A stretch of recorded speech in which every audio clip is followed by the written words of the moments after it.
Hello and welcome to this episode of the Industrial Engineering Notebook. Today's topic is defining distributions. To understand distributions, we first need to understand random variables. You can check out the video on that. I'll try to recap it here. So if you have a field and you have these little dots, which we'll call outcomes, in this case we have a field with 12 outcomes. And let's say each outcome corresponds to its value, 1, 2, 3, 4, 5, blah, blah, blah. And then in addition to outcomes, we have groups of outcomes, which we call events. And you can have a group of 1, you can have a group of 2 that overlaps, you can have groups of larger than that.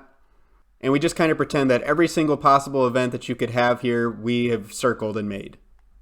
And what a random variable does is it takes an event, one of these little circle things, and it maps it to a probability which will be between 0 and 1. And to decide which probability to assign to an event, the random variable has to consult its distribution. And that is the topic of this video. So here's my heavy mathematical definition of a distribution. A distribution is a set of instructions that tell the random variable RV what probability to assign to each event. But we have a problem here. Remember what I said about the events in this field? This field only has 12 outcomes, but remember you have to circle all the different possible combinations. So there are a lot of events in this field. I haven't drawn them all because that would be way too hard to draw. And so now I'm telling you that we need a distribution that is a set of instructions for each event, what probability to assign to it. That seems like a lot, especially considering that this field didn't need to just be 12 outcomes. Sometimes it's infinity outcomes. So how in the world can you assign a probability to each of those events? We're going to take a second and just focus on the events that have a single outcome. So in this case, it would look like this. And let's just start by assigning probabilities to these that all add up to 1. So we have our 12 outcomes and a probability for each of those outcomes. If you pull out your calculator, you'll see that this all adds up to 1. But the question still remains, what happens when we have an event that has multiple outcomes in it, like this? What is the probability that x is greater than or equal to 10? And I know what you're thinking, just add up those. And you're right, but here's the math. I'm going to use some probability rules that we talked about in the probability rules video. We have these 3 events and we want the union of all of them. So let's just focus first on the union of these guys right here.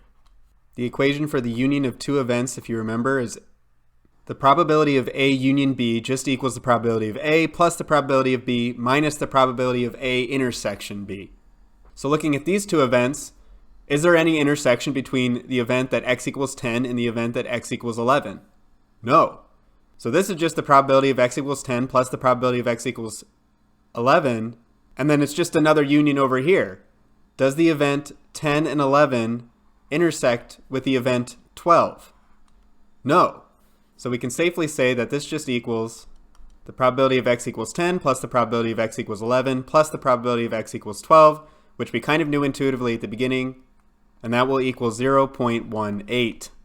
Okay, so now we know how to make a distribution. You don't need to go through every possible event and assign a probability. You just need to look at the event of single outcomes and assign probabilities to those. And then when you start grouping those outcomes together, you'll be able to use your probability rules to find the probability for those larger events. And now we can start talking about things like expected value. So of these 12 outcomes, which outcome do we most expect?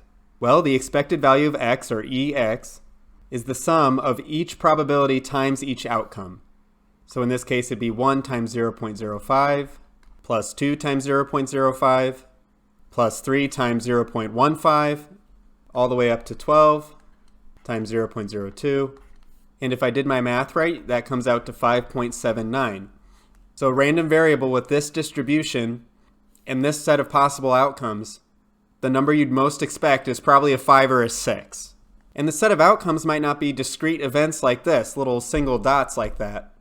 The field of possible outcomes might be a number line that goes from negative infinity to positive infinity, and one outcome is just one single point on this line. And you map each of these points to a probability between 0 and 1. And another way to represent that would be to put the probability up here, and maybe it kind of looks like this. The height of this line is the probability for the point below it. And this axis here we'll just call little x. And this would be called a continuous distribution. We don't have discrete outcomes like before. And you'd have an equivalent formula for the expected value of x. Except this time you're summing little slivers, which should make you think of our old friend, the integral. So the expected value in this case would be the integral from negative infinity to infinity of x times p of x times dx. I'm going to throw in a little something about variance, then I'll wrap this video up, I promise.